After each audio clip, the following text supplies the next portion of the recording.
Hey guys, welcome back to Snark Bait. This is Giggly Squad part two, and we are going to cover Hannah's comedy career, Paige and Craig's breakup, the Vanity Fair Oscars fiasco, and a lot more Summer House things that I forgot to touch on last week. So yeah, I'm excited. Oh, and I'm Sophie. I'm Christy, excited to get into part two. Let's do it. Sophie, how are you doing on this beautiful Tuesday morning? Is Let's it see, it's beautiful? Is it beautiful? March 18th, Tuesday, and the episode will drop in 2 days. I'm literally looking at myself right now in the Zoom camera and realizing I don't have any bronzer or contour on. I was like, why does my forehead Oh look my so God, no, big? you look so good. Oh my God, I was like, You this, look there's definitely a beautiful. step. Thank you so much. But yeah, so if I look like I have a huge forehead, that is why. But how's You your don't. last couple days been? I mean, you guys, Mercury's in retrograde, and we just had so many technical difficulties this morning. Our Snarkbait group chat was blowing up. We got all logged out of our Instagram. We got like a notification about our episode having copyrighted music, I and know, like, what was And that? we just got a message that our Dark Energy Tuesday episode wasn't downloading for people. Like I'm so confused. Everything is going wrong. Talk about Dark Energy Tuesday, but that is not what we're talking about today. We are talking about Giggly Squad. Again, if you haven't caught our part one, it's in our feed. So Pause definitely, this. yeah, pause this, go listen to part one, come back because this is part two. Um, Christy, how how are you feeling about some of the angry gigglers that we got last week? Yeah, we knew doing this episode that it was going to be expected, right? Because the girls have a cult following and the Gigglers are a strong community, and we did expect it. We did get some comments on Spotify, people just being very angry, and a couple people on our Instagram coming to our page and being very upset. And I think it's one of those things that as we grow the show, as we do influencers that people care so deeply about. And I'm not trying to shame someone for caring deeply about an influencer. We all have ours. Mhm. It's shocking sometimes. It's like a jolt to the chest when you open your phone and you get people being so mean. And I think people could say a lot of the times, well, what is your show? Because you guys are mean. And I think we've said it once, we'll say it again. We really pride ourselves on being super subjective. We've never claimed to be an objective POV. We're two girlies that have our own opinions. But I think Mhm. it's also important to note, like, we're not here to bash women or be misogynistic. I think that we really try and really delve into the layers of what makes influencers so controversial. What are their controversies? What are the things that they've said that are problematic? And we also do really fairly by covering men as well on our show. Like our first episode was on Nick Vile. We've done Ashton Kutcher. Dave Portnoy was last week. Oh, we have Um, another very popular male influencer that we're covering next week too. yes, thank you for shouting that out. Yeah, so we really try to be balanced and fair. And I think that criticism from the cult followers of the Giggly Squad is expected, and I'm not upset about it, because we just expected it. But how are you feeling after all of, Giggly Squad Part 1 coming out? Um, I think you said it perfectly. And I mean, like, we are a podcast about, we talk about the discourse and the snark and the controversies surrounding some of your faves. It's gonna be your fave sometimes, and that's okay. I also do think that, like, the school of labeling any sort of criticism of any woman ever as misogyny is so giggly coded. Like that, they learned that from Paige and Hannah. So claiming that it's misogynistic just to discuss any woman is kind of insane, and that's not what misogyny is. And just no one's above reproach, including us. Yeah.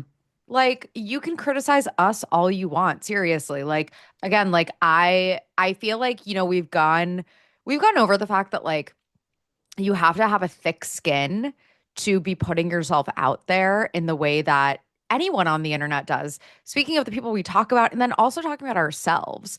And like, I am proud of how much thicker our skin has gotten. Like, say whatever the fuck you want, honestly. Like, we're gonna keep doing what we do. We don't.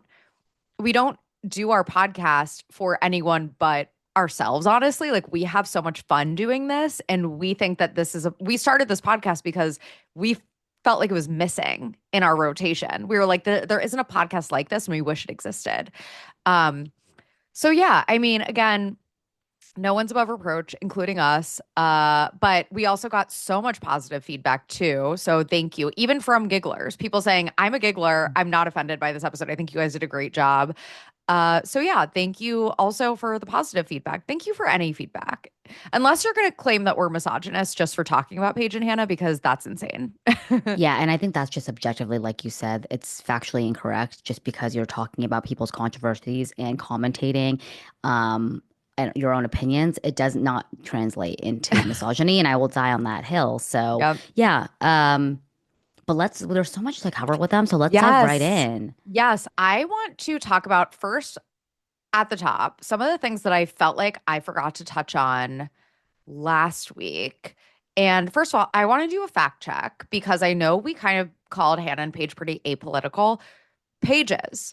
Hannah apparently has been pretty outspoken on her other podcast that she has with her husband called Burner Phone about being a supporter of Kamala and being a liberal. And she just hasn't been outspoken on Giggly Squad, but on her Instagram, I guess she's been a little bit more outspoken, and on her other podcast with her husband. Paige's political affiliations are unclear. I'll reiterate that. Apparently, she liked a photo of Ivanka Trump at the inauguration dinner, but unliked it after she got called out. Either way, not a huge deal. We're not making any sort of statement either way, but this is something that gigglers sometimes question about them, and that people sometimes question about them is where do you stand on all of this, especially if you purport to be, um someone who is very pro woman or a feminist. Where do you stand on this? And apparently Paige is very apolitical. And again, like we've talked about this, how like it's such a touchy subject, obviously. And if you have a podcast that isn't a political podcast, it's like, well, I kind of just want this to be an apolitical space and a mindless space where you can escape and not talk about politics. Sure. Again, we're just talking about what people have said about them. Do you remember, Christy, in season 5? And I cannot believe I forgot to mention this when I was talking about season 5 of Summer House and their controversies. When Hannah and Paige accused Lindsay of cheating on her then boyfriend, Steven, with Luke Wait, because an Instagram psychic DM'd them. yes, of course I remember this. I'm literally blanking. Oh, is Steven the sandwich guy? Yes. Okay. How many sandwiches have you made for me? Oh my God, he's such a blip on the radar on Lindsay's dating history. I completely forgot about him, other than the sandwich thing. That was such a memory, and I completely forgot about that. But I feel like the girls, including Sierra, even on a most recent episode of Summer House, she goes, "Oh, I'm feeling kind of, like confused about my future. I want to reach out to my psychic." I'm like, what happened to just good old-fashioned therapy? People put a lot of stock into psychics. Have you ever seen one, by the way? I saw one like at a party once. It was like literally a work party, and there was a psychic there, and there was nothing said of note. It was clearly just like she was railing off what she probably said to everyone else at the party. Yeah, it's like you Have haven't you? independently sought one out. I think I've seen a tarot card reader before, Oh but yeah, never, yeah. we were just talking about Reagan and how, and we're both, Christy and I are both very woo-woo. So I'm not saying there's anything wrong with seeing a psychic. Yes. Yeah. And when I say I think I have, it was like in person. I like sought someone out in San Francisco and I saw them, but I've never like gone to a psychic and been like, I want to figure out what my future lies before me. But yeah, I feel like the girls, Sierra, Hannah, and Paige put a lot of stock into psychics, but that was so random that became a I storyline. mean, it was the fact that Hannah and Paige took what the psychic said and then took it as fact. That's the issue. It's like, it's totally fine if you want to see a psychic and put a lot of stock into what they say, but don't take it as fact. They accused Lindsay of cheating on her then boyfriend with Luke because of this random Instagram psychic. It was insane. They like never really ended up taking accountability or apologizing for it. But I cannot believe that I forgot. I'm so sorry for forgetting when we were talking about Summer House on last week's part 1 that I forgot to mention that. I was so mad at myself There's because that was so insane. There's so much vindication years later, and I know that this is just a Yeah. couple For points down Lindsay. for Lindsay because Lindsay Yep. and Danielle were accused of submitting a tip into Tomois about Craig being kicked out of Kyle and Amanda's wedding. And now, of course, 3+ years later, we find out from the groom himself, Kyle Cook, on the most recent episode of Summer House. Make no mistake, Craig was kicked out of my wedding. And now I was listening to Watch What Crappens, and Ben and Ronnie were like, Lindsay's always right. She is. She is owed so many apologies. So I was going to say that. Yeah. So a recent development, as in this past week's Summer House, it came out that Craig was indeed kicked out of Kyle and Amanda's wedding, which I knew and had been confirmed by a different source that was at the wedding. So Samantha Bush, a Bravo historian, wrote an article about it at the time. And, Craig and Paige kind of just denied it for years. Skirted around it. They skirted around Yes. it and they made a bigger deal out of who leaked it. And they accused Lindsay for years of leaking it.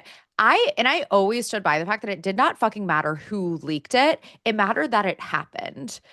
And so they accused Lindsay of leaking it for years. It came out that it was actually Danielle. And they just let Lindsay, everyone let Lindsay fall on the sword for it.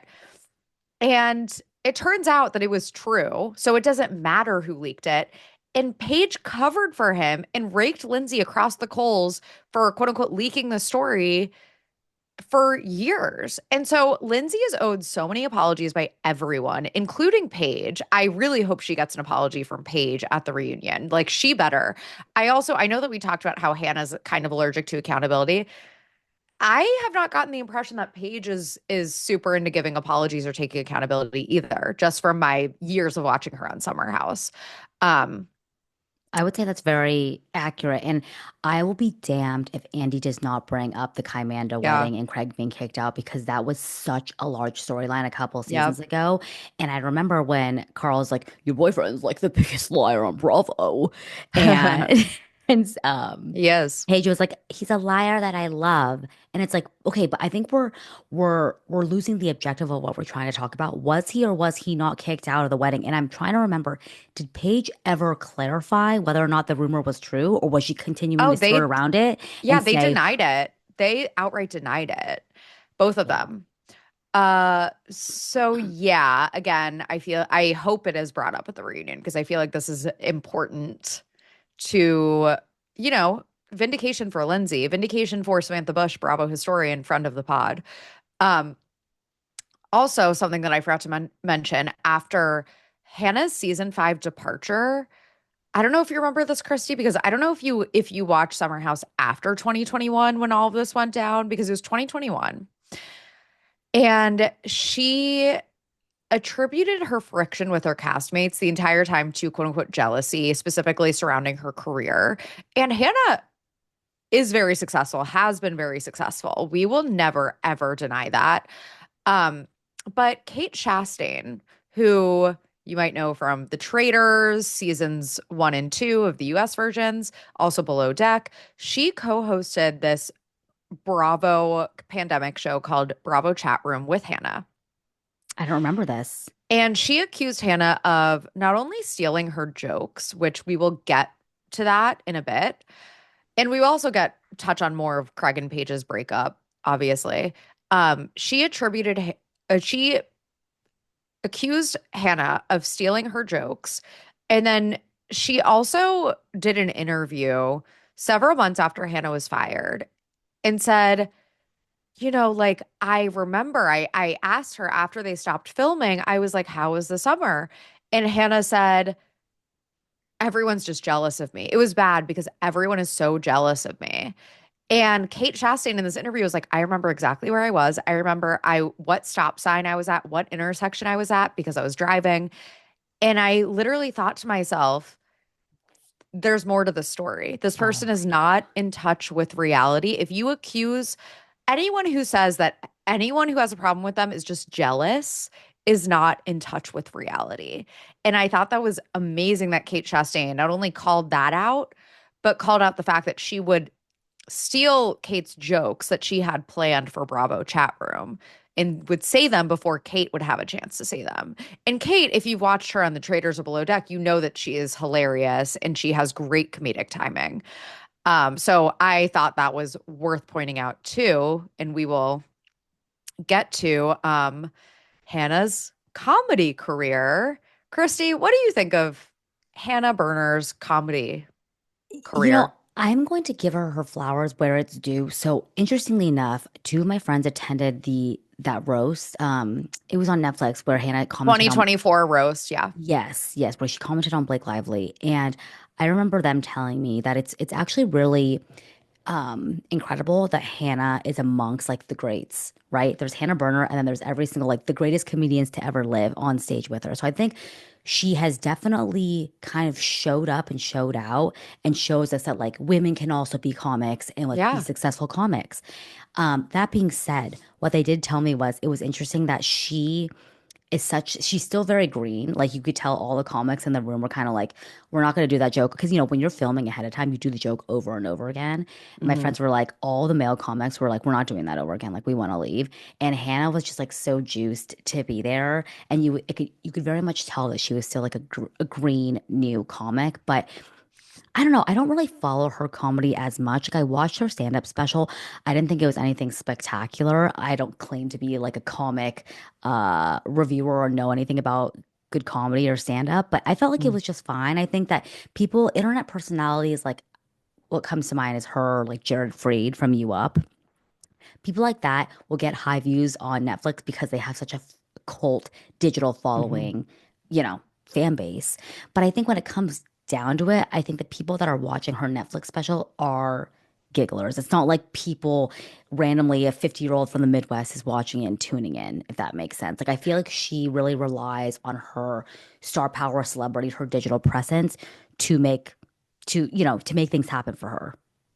Does that make I sense? mean, yeah, and comedy is so subjective.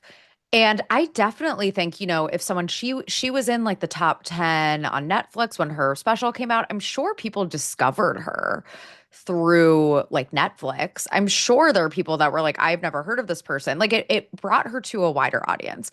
I will also say that I did watch the special and I it's not my cup of tea. I didn't think that I've never thought that she's particularly funny. Again, I'm not like an expert. I also don't think Jared Freed from You Up is funny. Like I watched his special too. I do not think he's funny at all.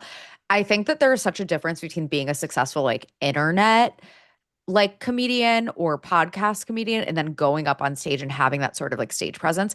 And I will say that like to have the balls to even go up there and do and tell jokes to an audience, oh my God, like I have so much respect for people who do that. Like that is not fucking easy. Like I would shit my pants. No, it's public humiliation. And I definitely think it takes Yeah. a certain kind of personality, a courageous person. It's like public speaking on steroids. I could never do it. Yes. And she's really come up in recent years, not only because of like her stand-up clips, but because of something called Han on the Street, which is like her interviews of random people on the street that get a lot of views on TikTok. She has like 3 million TikTok followers. Like people love these interviews. And I think they're successful not even because of Hannah, even though she does a good job with them, but because the people are so funny that she interviews. Um, and I want to back up. So during her come up before, she had these 3 million TikTok followers or a Netflix special, she would tweet and she would repurpose her tweets on her Instagram. It was kind of like that time, like in the late what do you call them? The late aughts, like Yeah. 2019, Yeah. like 2019, 2020. Very like touch my butt and feed me pizza style comedy, like very like cringe millennial humor. Yeah. But that was kind of like the vibe. So there were like certain jokes that she would literally just be like stealing from people online. And one example is, a tweet that she tweeted and then reposted on her Instagram that said, I hate when people ask me if I watch a show and I say I stopped after a couple episodes because it was too slow. And they say that I just need to suck it up for 9 seasons and then it gets crazy good. And if you search that wording on Twitter, you find several tweets that have the exact same wording tweeted before she tweeted that. Another example is I'm sick of random influencers telling me their skincare routine when they edit all their photos to have no pores and they're only 25. Give me Paul Rudd's skincare routine or I'm not interested. Again, that was called out by actually a Bravo account called Mm. That Bravo Life, who tweeted it first and was like, "Hey, Hannah, you completely stole my joke word for word." And there are many examples of this. And she would get called out very often at this time. This was 2019, 2020, 2021. And she never really, would take accountability for it or acknowledge it. Um, and so I think, because even back then she was picking up jokes with no shame from other comedians or other creators. It's probably safe to say that it extends to her stand up to some degree. Um, And so it's kind of like yeah. it's I always am curious about that because so much of our life is so influenced by what we consume online, right? And I'm sure that the things I say in my day-to-day life and conversations with my coworkers, my friends, and more likely than not is probably gleaned from maybe something I saw, but I'm not even realizing it. And I'm so curious the extent of her like copycat of does she realize do you think that she realizes that she is deliberately taking someone else's tweet, maybe modifying a couple words and retweeting that same thing or saying it in her comedy special? Or do you think she's just influenced heavily by her online life and things she sees? I mean, it's so funny because like you read about classic like plagiarists, and these plagiarists, when they're caught, like authors, will be like, oh my God, well, I was a fan of that book and I read it and I must have subconsciously taken that excerpt word for word. It's like, that's not how it works. Yeah. Like I feel like to some extent, yes. Like I'm sure there are moments where I'm like, oh my God, like this was so funny. Like I even like just last week when we were talking about chin hairs or whatever. I was like, there was this amazing tweet about um shout out to that one chin hair because she's the hardest working woman in show business. And I searched high and low for this tweet and I couldn't find it. So I tweeted it, but said, I can't find the original tweet. So it's like if you do want to bubble something back up, a funny idea or thought, you could at least give credit. Yeah. That's a great example, actually. That's a good analogy. She is the hardest working woman in show business, my chin hair. Um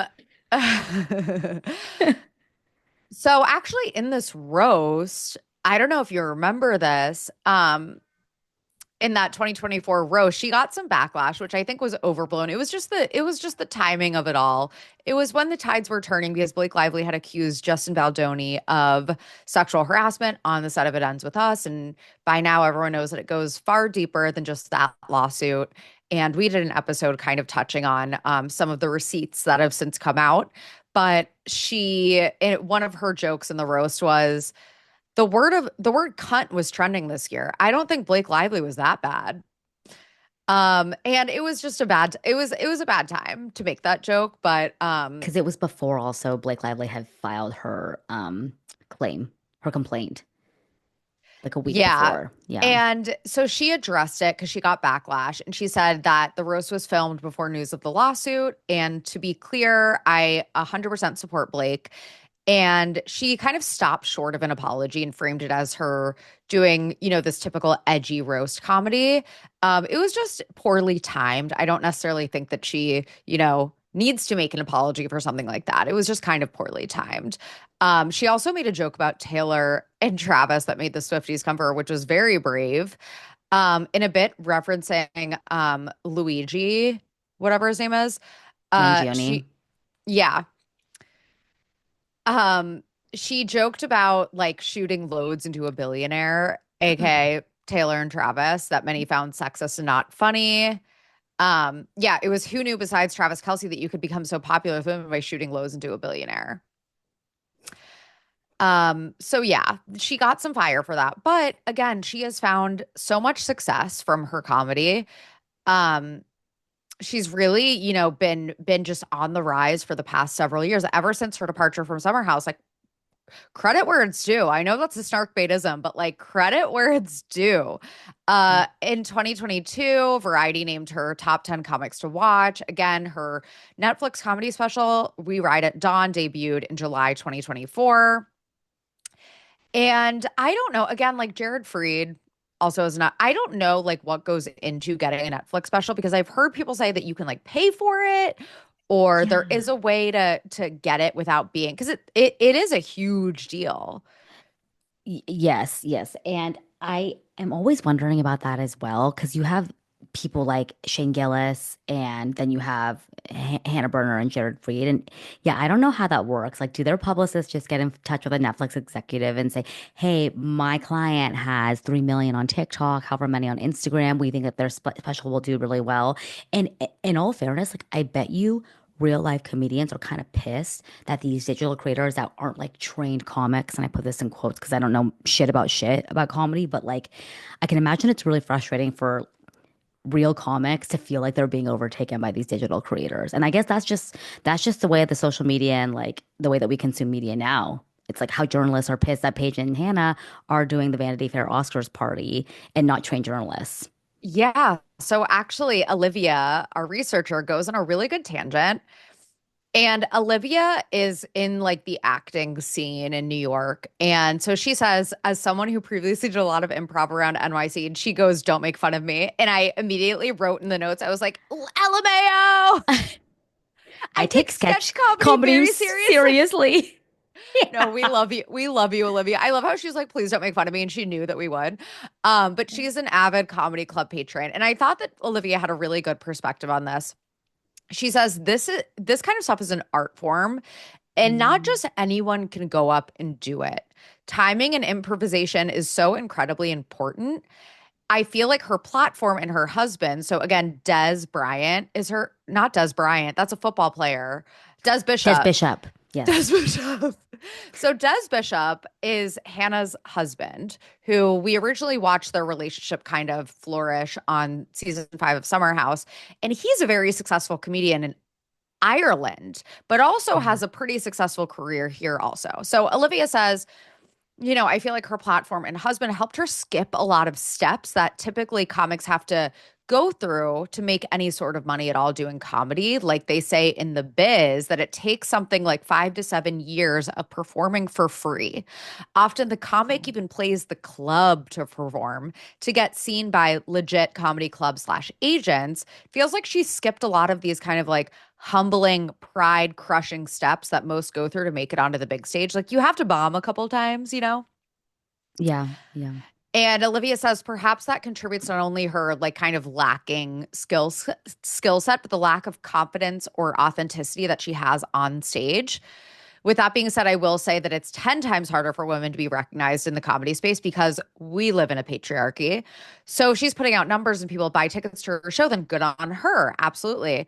Um, I feel like she should have really learned the art form and put in at least some grunt work before debuting her comedy career post Summer House. It feels like she's taking away opportunities from really talented and smart female comics and also giving female comics in general a bad rep. Like there's this big notion in comedy that women aren't funny and all their jokes have to be crude and about sex all the time.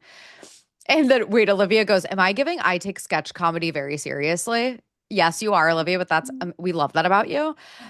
So yeah, that's kind of some of the criticism around Hannah's stand up is that it's kind of like, haha, sex, vaginas, pussies. She calls Amy Schumer like one of her idols. And for the record, like I am one of the few that actually do find Amy Schumer funny, or at least did Yeah. previously. Like I loved the movie Trainwreck back in the day. And anyway, that kind of like sexual humor is kind of like Hannah's thing. Excessive cursing. Yeah. Yeah, I equate a lot of her comedy trajectory a lot to Claudia Oshry's. So Claudia Oshry, she is funny on her podcast, and as a former toaster, I have attended two of her comedy shows. One in I think 2019, and then a second one in 2021. And people have very similar criticism for Claudia as they do with Hannah, Hmm. as you're describing. They said, listen, these girls have really successful online personas, they have really successful podcasts, and they believe that that automatically translates into being able to sell out huge comedy clubs or even bigger theaters. Hmm. And to be clear, they can and they are able to and able to successfully do so. But at the same time, it's like they are not trained comics. And when the proof is in the pudding, you're watching, at least for me, when I saw Claudia Oshry in person, it was very underwhelming because you're like, oh, whatever your humor is that is displayed on the toast every day, it's very different than when you show up on a theater and you have to do a 1 hour comedy set. And I think the same can be said for Hannah. Like, you are a Hmm. really successful reality TV star turned TikToker. Does that in and of itself equate it to a really successful comedy set? Maybe not. And I don't want to make it seem like they're not funny at all. Like, there were times, when Claudia's show, I was like, oh, that's funny. I could definitely say with Hmm. certainty that she improved from when I saw her in 2019 to 2021. But I can imagine again how frustrating it is for trained comics that take sketch comedy very seriously, like our researcher Olivia. Why it's frustrating. Like, I totally Yeah. get that. It's a different medium. And I have heard that about Claudia. Like, she is so famously funny on her podcast. And I know that you might be listening to this and rolling your eyes and be like, no, she's not. But she is to her listeners on her podcast and on social media. But getting on stage to, just getting on stage, it's a different medium. It's totally different. Um, and yeah, and that's kind of been like some of the criticisms of Hannah's comedy is that, it's kind of like Instagram speak again, because that is her original platform is Instagram and TikTok, and kind of like recycled internet jokes. And, that she kind of it's like reading a meme page. It's not super original or witty. She also gets criticism that she like kind of rushes jokes and doesn't pace herself well. Um, and just doesn't have like great pacing, and again leans heavily on the sexual humor, and her improv skills are a little limited, and that's just some of the criticism. Again, you guys, No, I could never. never get on stage and crack jokes, like never. You So again, like I'm not criticizing. I mean, yes, I am. Well, no, but I think this is fair to say, right? And actually, Yeah. now that you're talking about Hannah and her translation from TikTok to comedy sets, I'm kind of being a spark is coming in my brain of people having some criticisms of Paige, and I will probably get to this later on in the outline. But now that they've been selling out like crazy, Giggly Squad podcast live shows, they sold out Radio City Music Hall 2x times. Yeah. People had a lot of criticism, like on the Giggly Squad Reddit page, and just what I was seeing Yes. online on the internet. Like, Paige is really funny on podcasting, but to be able to come on stage and perform in front of hundreds of people, it's a completely different ballgame. And I think that as creators you underestimate, just because I'm good at X doesn't mean I'm good at Y. And I think that you and I could be good on podcasting, but to do a live show, like, you have to prepare in a different way. And I think we saw that Yes. kind of fail and flop with the Oscars Vanity Fair party. Yes. So yeah, I guess let's get to that. So basically, Paige and Hannah, they have this mega successful podcast, Giggly Squad. They launched a tour called Club Giggly, and they kicked off in fall 2024, taking their podcast kind of on the road for these live shows. They sold out major venues, including again Radio City Music Hall, which is insane. A lot of positive like recaps. The shows were kind of like a mix of stand-up style stories, Q&As, games, kind of just like a live version of their podcast, which is them kind of just riffing, but a lot of critiques, especially around Paige, because Hannah, she's used to being on stage, but Paige, apparently gets stage fright and was also going through this breakup with Craig at the time, or her flailing relationship with Craig at the time, which may have been causing her more anxiety. So this is kind of also when she started talking about getting panic attacks and also Mhm. taking beta blockers, which uh, I'm sorry. It's great to destigmatize things like beta blockers, but like, why don't make that your whole personality? I feel like it's kind of been run into the ground because they kept mentioning it on the Vanity Fair red carpet too. It's like, okay, like, come on with pushing the pharmaceuticals. It's Yeah, great to destigmatize stuff like that, but like, come on. yeah, I think that they do that a lot with their show. When I used to listen, they'd always talk about like men never have to deal with this. But as women, they kind of like they recycle the same kind of jokes over and over. And with the beta blockers, Recycling it's like, recycling jokes? Who? We would yeah, never. yeah. So you want You to want to show show me me how? how you squirt or what? Okay, sorry. I have to say though, like I get the recycling of jokes thing because we drive our jokes into the ground. I just like the beta blockers thing. It's like, okay, like relax. So you don't need to make Yeah. everyone think that they need beta blockers. This is exactly how we had an Adderall shortage for people like me who actually need it. Um, Anyway, go to a doctor, you guys. If you think you need beta blockers, go to a doctor. But anyway, there was a lot of criticism also about some of their live shows and how, Paige didn't really bring it or seem like she wanted to be there and didn't really Yes. speak that much. They didn't have great, stage presence or movement for that size of venue. Um, they were a little too rehearsed and scripted at times and then a little too not rehearsed at times. um and overall people said that they sounded pretty unprepared and unprofessional. It also was shorter than expected for the pricing of some of the Yes. tickets. Like the tickets are upwards of like 80. starting as low as $80, but then Yeah. goes into the hundreds depending on where your seat is. And the show only ends up being from like an hour to 90 minutes. Yeah. And yeah, and I'm sure they were nervous also.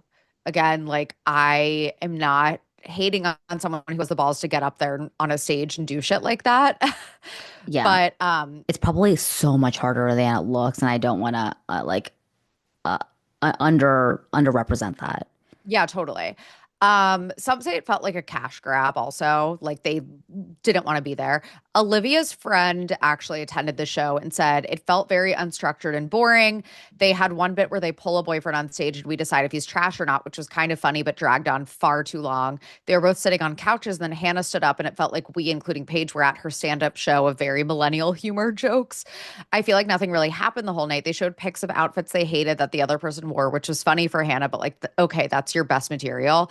And then at the Q&A, one girl asked something hinting at the breakup, and Paige totally glossed over it and did not address Craig at all. Um, so yeah, I feel like again, it's like you're kind of in a way signing up for that.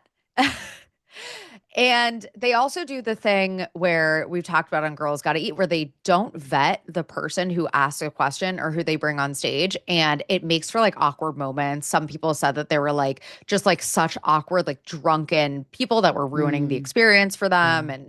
And that's just kind of like a pitfall of not vetting who can ask a question.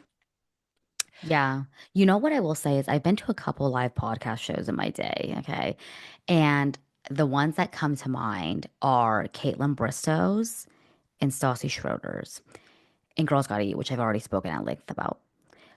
I will say the one person I feel like that actually came so fucking prepared. Can you guess between who I just mentioned, Caitlin versus Stassi, which one came more prepared? Ooh, oh my God. I don't know who to even. Stassi?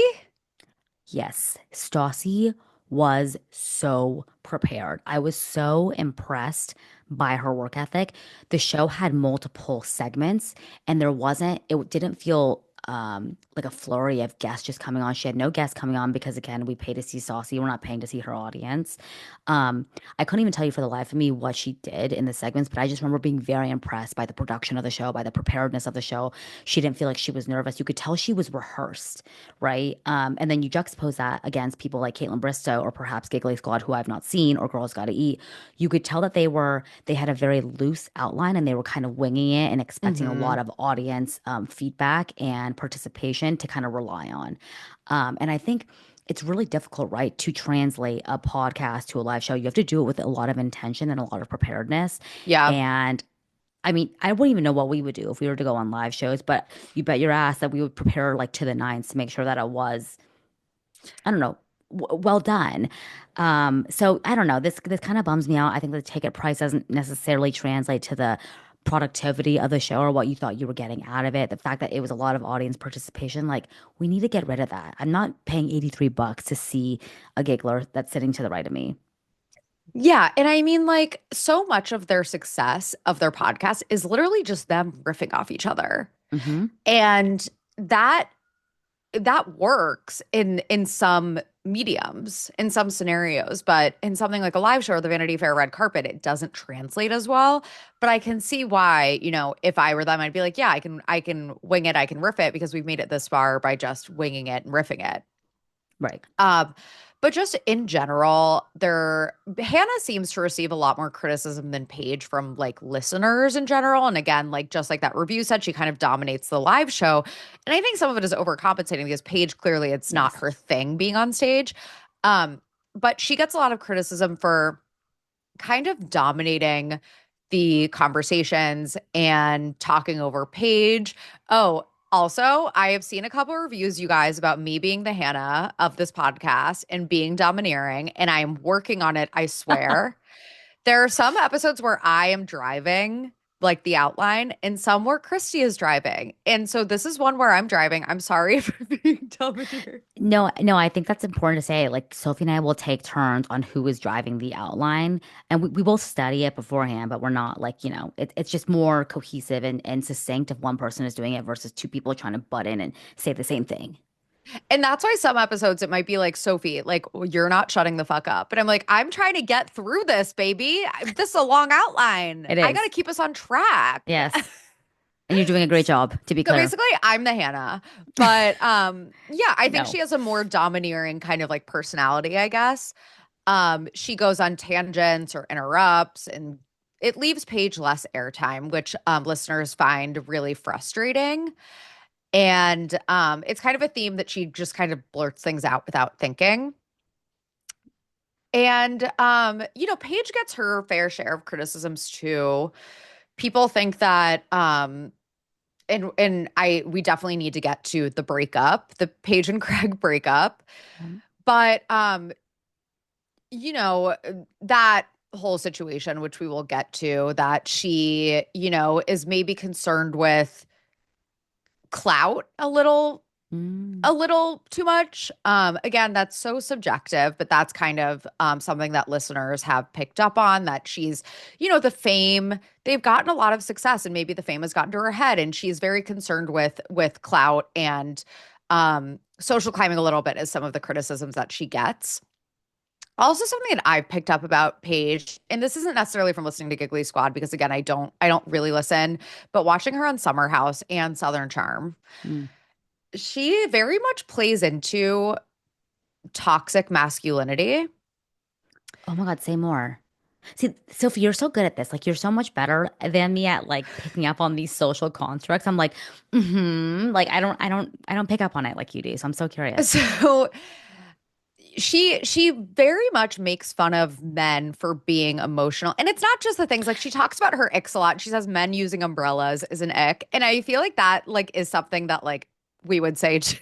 Yeah, but those shticks have gotten so out of hand.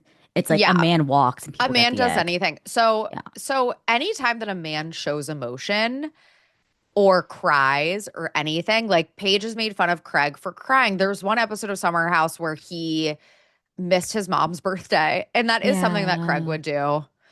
Um, Craig is a woman in a and man's body, to be clear. well, he is, and there's nothing wrong with that. Like, there's nothing wrong with being emotional, Not at and all. I think that we should allow space for men to be emotional because otherwise, we're just asking them to be, oh, you have to be a man. You cannot show emotion. You just have to be this masculine alpha male. And like making fun of, she made fun of Austin on Southern Charm for being kind of emotional about his relationship with Craig falling apart. And that's playing into the patriarchy. We should allow, because if we want to talk about the patriarchy and if we want to talk about misogyny, that all is connected to toxic masculinity. Yeah, We need to allow men to have emotions and be in touch with their emotions. There's nothing wrong with a man crying. In fact, I want a man to cry. yeah. I want you to show your emotions. Otherwise, you're just going to suppress it and be this toxic masculinity incel. There's so much vulnerability to it too. Like in a Yeah. world where people criticize men for showing any ounce of emotion, I think it feels very vulnerable and honest for a man to show when he's not feeling okay through expression of like tears. And I totally agree with you. That episode of Summer House made me incredibly uncomfortable because you could tell Craig was just so upset, and it wasn't even over anything that was stupid. It's like, oh, that does suck. Like if you missed your mom's birthday, that would upset me too if I were Yeah. to miss it. And it did rub me a little bit the wrong way that Paige was like, "Are you crying?" Yeah. So again, like it's just I feel like I'm not like articulating this well, but if we want to talk about the patriarchy and misogyny, we have to talk about toxic masculinity and we need to be able to let our men cry and Hmm. encourage them to cry and show emotions. There's nothing feminine about that. There really isn't. Yeah. So let's touch on the breakup. Again, we have covered this extensively just on many episodes, including our dedicated episode talking about their breakup. But to back up, Paige and Craig start dating in 2021 during his worst season of Winter House. And she stayed with him and kind of enabled him during those controversies. Him saying that he's too rich to clean, throwing glass on the floor, throwing money at people to have the biggest room, claimed he was first generation wealth. We walk through all of it during our Craig episode. And then also, of course, we have our breakup episode that we had. They appeared on Summer House, Winter House, and Southern Charm together. So at one point, they were on three shows together. Yeah. And that's also like been like a criticism where people are like, you were just using him for clout, which I don't think is true. I don't I think don't think Paige so was either. using Craig. I don't think so at all. I think that she genuinely was in love with him, fell out of love with him, but was in love with him. So it was kind of a frequent storyline in the show. And what I found frustrating, and what a lot of viewers found frustrating, is that they are still having the same conversations about, are you ready to start a family? I want a quiet life. I want kids. You're going to be a mom one day. Like basically Craig kind of pressuring Paige into settling down and her saying, I'm not really ready. They would have the same conversation on three different shows for 3 years. And it's still happening in the most recent And episode it's of Summer still House. happening. Yeah. I was so fucking ready for this breakup. I'm telling you guys, it was such a long time coming. On December 30th, 2024, she finally announced it. And she described it as, very sad but mutual, saying it was the right decision for both of us. And Craig later was like, it was not mutual. I got dumped. And I think that Paige, to her credit, was trying to make him look better. No one wants to be, the dumped. Yeah. He's the one that was like, I was dumped. But I think she was trying to make it seem more mutual because that's a better look.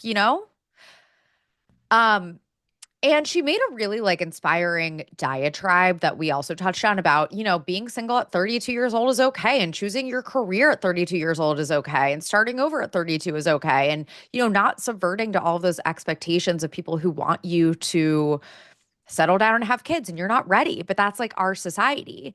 And I thought that it was very inspiring. I was like, yeah, Paige, like good for you. Yeah, we really kind of drilled into that, her statement about being single and having this expectation of herself in her 20s that she would be at a certain place in life. And when she's not, she's like, does that make me less than? And we really commended her for having that honest conversation with her listeners because it was deeply relatable in Sophie and I's position at this season of our life. And I think, as we always say on Snarkbait Pod, we try to give people their flowers where it's due. And I thought that was like one really, really amazing thing that she was able to give to her listeners and followers of her. That if you feel this way, this exact same position that I am feeling right now, it is okay. And in fact, it's more empowering than ever. Totally. And yeah, this all became a very hot topic among Bravo fans, gigglers. It left a lot of the internet divided and taking sides. And we have said from day one that we are Team Paige. Good for Paige for Yes. choosing herself. We hate Craig here. We do not like Craig. We're blocked by him. Chicken. Um, Chicken. So so some speculated that Bravo asked Paige and Craig to delay the announcement until Southern Charm and Summer House were airing because they actually broke up over Thanksgiving, but didn't announce until end of December. Yeah. And there was obviously some tabloid gossip, cheating rumors, which we also perpetuated and still may or may not believe. And again, we do not blame anyone for cheating because I think that cheating, I mean, like, I'm not saying that generally speaking. I think in this case that cheating was a symptom potentially and Yeah. not the cause of the breakup. It was very clear that they were not right for each other and they were not happy towards the end of their relationship. Um, and so Paige was shortly after spotted with Joe D'Amelio at an Eagles playoff game. by an eagle-eyed fan, no less, who literally zoomed in on their cell phone camera. And it was so grainy and pixelated, but everyone was like, holy fuck, Paige is wearing that same exact outfit. She photographed herself on her Insta story. It's crazy what people are able to collect on the internet, but it definitely was Yeah. her. She didn't deny it. It was definitely her. And they were spotted together a few more times. They went to Miami together, apparently. They were at the Super Bowl together in New Orleans. Um, an insider claimed Paige was still denying the relationship publicly because she didn't want anyone to think that she lied or cheated. Joe D'Amelio's ex-fiance, Rachel Durant, and we talked about this, made a cryptic Instagram post on January 17th, insinuating that an unnamed woman, she didn't name her, but it's widely assumed to be Paige, was sending flirty DMs to her fiance while they were still engaged.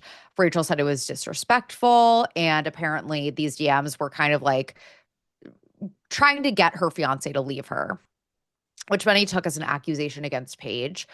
On January 30th, Austin Kroll goes on Watch What Happens Live and was asked about the cheating rumors. And he said, I don't think those are rumors. I think that they've been substantiated. And I think Craig knows as such. He didn't know for a minute, but yeah, I think that he's fully come to terms with that that's not a rumor. And Paige left a comment under the Watch What Happens Live Instagram post and goes, yes, a man I haven't spoken to in 6 months knows exactly what I'm doing, which I think is also a cop out because it's like, we can all see that you've moved on. Yeah, right, right. I mean, And I like, don't, yeah, yeah, it's a deflection of what he's actually saying. It's like, that's not the yes, point. yes, exactly. And I don't think that he necessarily was speaking to the fact that she was necessarily cheating. I think that it was the fact that she had moved on so quickly and people had questions about that. I also, it's like, who cares? In my mind, I'm like, who cares? Like, who cares if someone moves on quickly? If there was some overlap, yes, that's bad. But like, Yeah. if someone moves on quickly, it's not that big of a deal, in my opinion. Like, I think she was checked out for a really long time.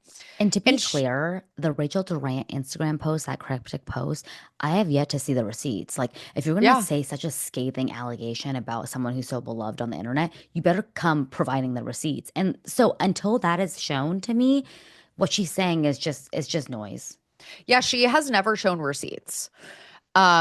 Which I think, again, it would be helpful to her case if she's really trying to prove that this happened, that she needs to show receipts. Yeah. I don't think that she's necessarily making it up because, like, why would she make it up? People are like, she just wants clout. And I'm like, what clout is she getting? Like, no one Yeah. is like, oh my God, Rachel Durant, I love your work.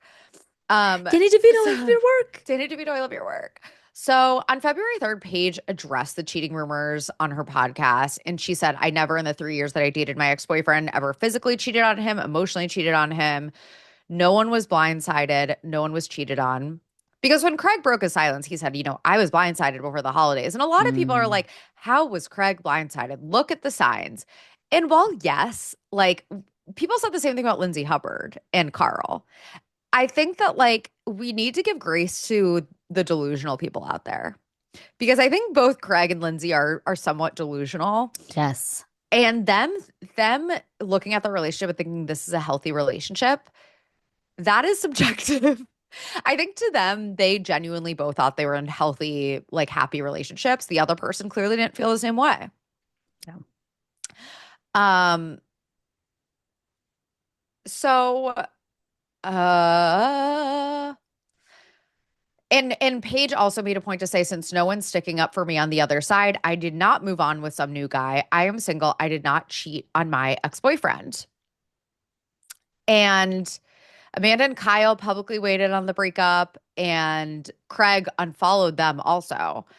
And Amanda denied that Paige ever cheated and demanded that Craig stand up for her a bit, which I still think is weird. I don't think It's that Craig weird. owes Paige anything. I don't think there's any way for him to know for a fact that she didn't cheat on him. Correct. And that's his story. And on February 6th, Craig is on Watch What Happens Live.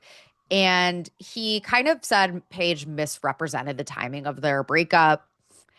Some noted it implied she lied to her followers about when and why they broke up.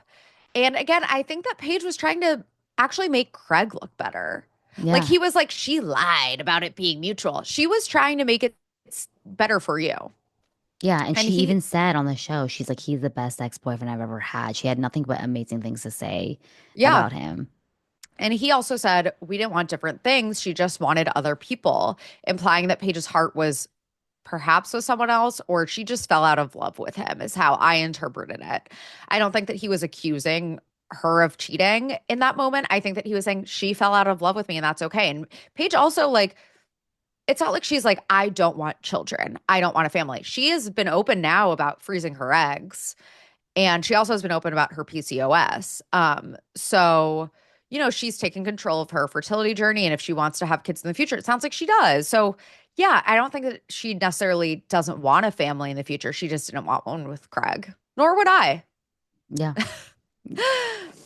And Demois also, there's the Demois of it all. Demois originally posted that Paige and Joe D'Amelio were together on New Year's.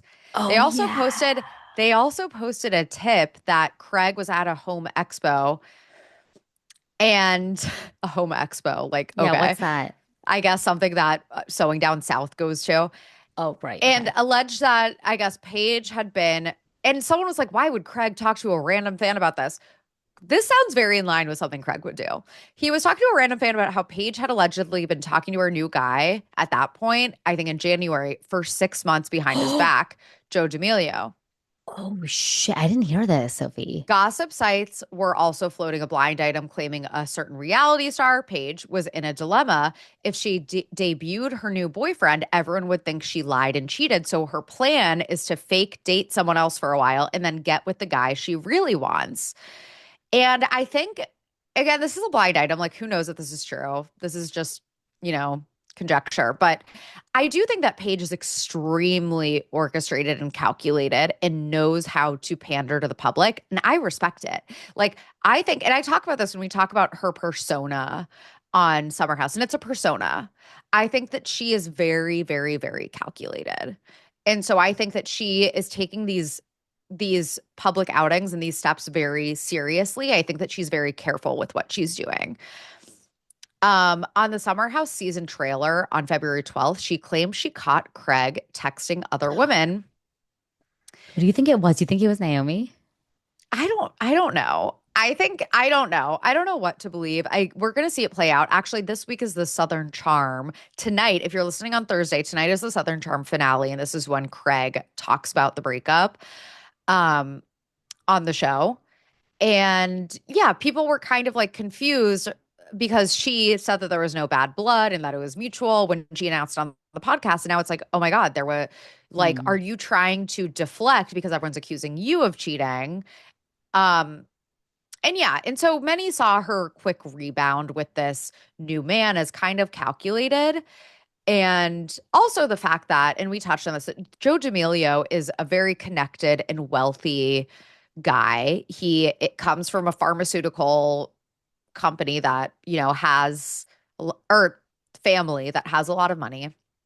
He works in sports management. So he, rubs shoulders Rub with shoulders. celebrities a lot and athletes and, A-listers a lot. So people are like, is Paige with him because she likes him? Is she with him because he has money and connections? Again, it's like, who's to say? Maybe it's both. I don't know. You know what's crazy though? It's Paige is so successful in her own right. It's like she doesn't, if that were her MO to clout chase wealthy men, I see why people would say that, to be clear.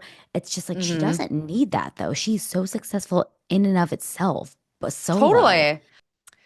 So as it stands today, we don't know where Paige and Joe D'Amelio stand. If Paige, she claims that she's single on the Vanity Fair Oscars red carpet because Hannah and Paige were tapped to do celebrity interviews at the Vanity Fair Oscars after party, which again, we will get into.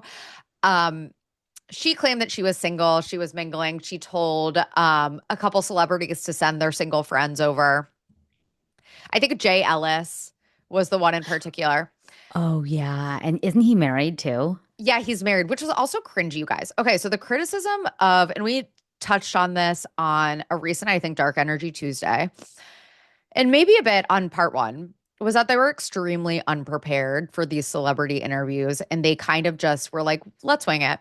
And I think that's a perfect example. They asked a famously married guy if he was single. Like, are you not going to research any of these people at all? Like, so the real controversy happened when Paige and Hannah interviewed Meg the Stallion. I mean, all the interviews were pretty bad. They were talking over celebrities, driving the conversation back to themselves, trying to have what I think was like trying to have a viral moment where they wanted the gigglers to be like, oh my God, like Paige was just talking about beta blockers to Hailey Bieber. That's so iconic. And that's not what this was about. Right. And I said this before that I think it's like, well, what did Vanity Fair expect? Like, I don't know what they expected. I think maybe they obviously, wanted the numbers that the gigglers would bring in. But also, I'm like, they probably, I feel like they had to have known what they were getting themselves into, but I don't know. It ended up getting a lot of backlash for them as well as Hannah and Paige, especially Hannah. So Hannah's interview with Meg the Stallion, where, she interrupts Meg, and both Paige and Hannah are interrupting Meg, but Hannah in particular said, when I want to fight someone, I listen to your music.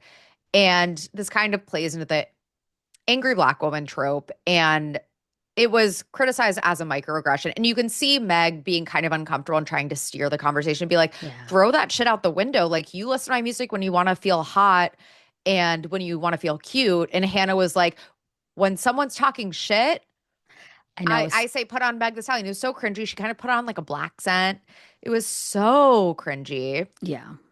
Yeah. And it was like she barely let Megan speak. And um and again, there were like a couple moments they asked Bowen Yang and Matt Rogers from Lock Cold Teresa's if they've hooked up because they're gay men that are friends. It seems like Paige kind of tried to save it, but it was bad. They also told Coco Jones she looked like she could dunk a basketball, which a lot of people also thought was a microaggression. Um, there were like so many freaking cringy moments. And it was just bad. Again, it was like they were so unprepared. And oh, the Michelle Rodriguez thing that I had previously mentioned, how Michelle Rodriguez said, that she tries not to take stereotypical roles. And Hannah goes, representation matters. And Michelle was like, that's not what I was talking about. Oh my And God. then like Paige was like giggling at inappropriate times. And it was just cringy. And I also think the whole also what I thought was interesting was that people, I guess Hannah took her good side, which was if you're looking at them, it's I guess stage left, but if you're looking at them, she's on the right. That's her good Yeah. side. I have the same good side, by the way. Yeah. Relatable. Paige's dress had like a slit on the left. And people were like, well, Paige should have gotten that side because of her dress. Instead, you just saw her exposed zipper. I thought Hannah looked amazing, by the way. I did not like Paige's look at all. But that's besides the point. My point is that they were standing on either side of the celebrity, so the celebrity didn't know where to look. I think they Yeah. just should have stood on the same side. Yeah. Yes. Yes. The celebrity should have been on either the very right or the very left. Yeah. And they were just, again, like they were not prepared. They did not, they weren't talking about things that were kind of relevant to the celebrity. They were just kind of like trying to crack jokes and make it about themselves and kind of yell talking over people. And Olivia had some good notes here. It's like, isn't the point to let the subject speak? That's the point of interviewing. Like the audience doesn't want to hear from you. They want to hear from this person. And Right. Olivia says, wait, did you write this or did Olivia write this? Olivia.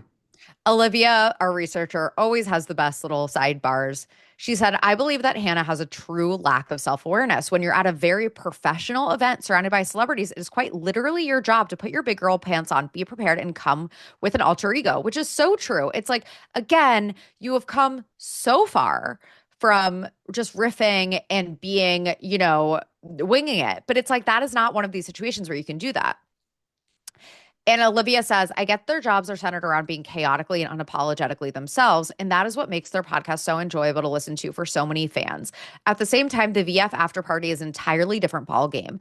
As I mentioned on Dark Energy Tuesday, the expectation is that you study how you will approach various actors. For example, ask about upcoming projects, ask about the movies that they would have liked to see take home an Oscar that didn't, quite literally anything besides the way they operated the interviews. So as it stands today, I mean, Hannah eventually ended up coming out and apologizing. Lackluster apology at It best. was it was pretty lackluster, yeah. She didn't even, I think the biggest problem I had with it was she just said, I apologize. I shouldn't have said it. But it's like, But again, and I think I spoke about this on Dark Energy Tuesday. Hmm. Why is it bad that you said it? Yeah, Can you please specify what about that comment was so problematic and elaborate on that in your apology? It just felt like such a throwaway comment. And I think I guess sometimes you're nervous and you say out of pocket shit that you don't realize is microaggressive. And I couldn't really relate to that, but I understand it. It's like, well, then if you want to do better, then maybe articulate why it's wrong and how you're going to do better. That was my problem with it. exactly. Like you can say the word microaggression and explain why it was a microaggression. And she posted, this Instagram story that was just, I apologize to Meg, where there also were a lot of Black listeners of their podcast, Black gigglers, who on TikTok posted that they were offended. Yeah. Like, you don't want to apologize to them. You don't want to apologize to Coco Jones. Like, I again, and she kind of read off that apology that she posted on Instagram just on at the top of the podcast. Didn't have more than like 60 seconds, didn't have a conversation about it. Paige was not involved. And Paige wasn't the one who said it, but I also think this could have been like a good like they had so many segments clearing up rumors about the Paige and Craig breakup. It's like you can't have like an actual real segment talking about this and trying to educate each other, trying to educate the listeners, which I know that's not like the vibe of their podcast, but still I think would have been a little better than what they put out there. And it would have been a And great opportunity for them to speak on it with the audience that they have. And like a 15-minute segment would have been fabulous to me. Just like speak on it, why it's wrong, what you're doing to, educate yourself, simple things like that. It's not a totally, huge totally. lift. Yeah. And like, I mean, everyone has moved on at this point. Um, it's been just a couple weeks and people are already on to the next controversy. So Paige and Hannah will be just fine. They actually have a book called How to Giggle, A Guide to Taking Life Seriously, set to be released in April, so next month. It's pitched as a blend of humor and heartfelt advice. According to its description, it will cover topics like overcoming awkward situations, red flags in friendships and relationships, using delusion and manifestation to achieve your goals, and decentering men from your life. Which the decentering men thing, I'm like, I don't think that one episode of their podcast would pass the what's the test of not mentioning men? The Bechdel test? I- Yes, I was gonna say pH. I'm like, that does not work here. pH? The The pH Bechdel level. the Bechdel test. A method for evaluating female representation in fiction requires a film to feature at least two named female characters who talk to each other about something other than a man. I think that Paige and Hannah center men a lot for people who purport to not center men, but that's just my opinion. Um, but yeah, I mean, they're doing just fine. Are you going to read How to Giggle, Christy? No, all these books, I don't know if it's going to be a coffee table book, a book that you can read in an hour. I don't really have a desire, though I will pick it up when I see it at Target out of sheer curiosity. How about you? Yeah, maybe it could be something that we cover for Patreon. Oh yeah, that would Um, be a good one. yeah.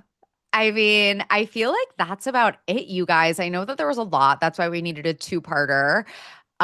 Is there anything else, Christy, that you feel like we may have brushed over, forgotten? No, I mean, again, as we said up top, these people are not black and white. We don't dislike Paige or Hannah. I think it's just a matter of being able to subjectively speak on what makes people tick about them and why things, Mhm. areas in which they could have done better. And I'm still gonna watch Summer House. I'm still gonna laugh at the shit that Paige says. I'll still watch Hannah on TikTok. Like, this doesn't mean by any means that we hate them. I'm not Yeah. trying to build them down or bring them And we're down. not trying to lump them in with like Dave Portnoy, who Yeah, we correct. covered, 2 weeks ago. And yeah, again, like we don't hate them. We don't think they're the most problematic people in the world. I know they bring a lot of joy and laughter into people's lives, and that's amazing. But again, there are some, no one is above reproach, like I said, including us. If you want to do a podcast criticizing us, you have every right. Who are we to say you can't do that, you know? Yeah. Yeah. Um, so yeah, and that's again, it's just this is a podcast about the controversies or the snark or the discourse around some of our favorite public figures, celebrities, influencers, whoever it is. They're very popular. They are so successful. This is not going to change that. And yeah, gigglers, don't come for us. Don't come for us Please unless I don't. send for you. Yeah, please don't. It's been a long week. Been a long But ass week. Mercury is in retrograde. yeah, So, this morning was already too crazy enough for the entire week, let alone an hour. But yeah. you guys know where to follow us. We're at SnarkBaitPod on Instagram. I'm XNows all on Instagram. Sophie is Soph_Ross. Thank you to Jordan, our producer, Jen, our social manager, Olivia, our researcher. And we look forward to seeing you guys next week for Dark Energy Tuesday and a very much requested male influencer that you all know and may love. I think more of you probably dislike him though. Oh my God. I feel like most people love him. And I hate that about people. Yeah, I think the baby snarks know differently though. Yeah. If you know, you know. So, yeah, let's keep it a secret until Thursday. I'm excited. It's a good I feel one. like you guys are going to be so excited to see who it is. It's someone that we've referenced a lot in the past. So yeah, we will see you next week. And thanks again for listening. We love you. Love you guys. Bye. Bye.